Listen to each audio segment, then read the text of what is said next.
ஆட்சிக்கு வர்றதுக்கு முன்னாடி நம்ம முதல்வருடைய அக்கா அவர்கள் சொன்னாங்க இளம் விதவைகள் அதிகமாயிட்டாங்கன்னு சொல்லிட்டு.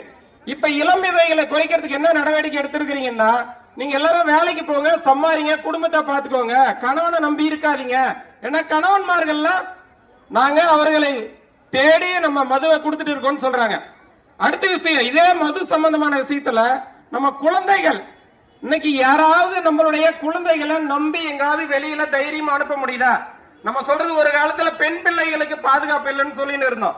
இப்ப அது அடுத்த கட்டமா போய் ஆண் பிள்ளைகளையே நம்ம தனியா அனுப்புறதுக்கோ அவர்களை தனியா விடுறதுக்கோ பயப்படக்கூடிய சூழ்நிலை இருக்கா இல்லையா?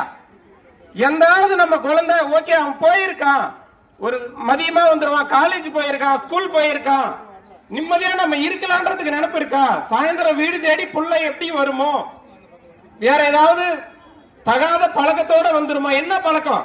முழுக்க முழுக்க முழுக்க இந்த மது மாதிரியான பிரச்சனைகள் இருந்துதான் நம்ம தமிழகத்தை தள்ளாட வச்சிருக்கிறது தான் இந்த திராவிட மாடல் அரசு.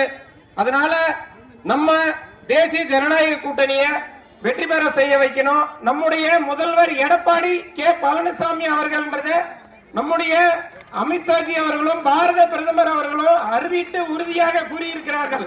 அவர்களை வெற்றி பெற செய்ய வேண்டும் என்றால் நாம் ஒவ்வொரு தொகுதியிலும், ஒவ்வொரு பஞ்சாயத்துகளிலும், ஒவ்வொரு பூத்துகளிலும் கடுமையாக உழைத்து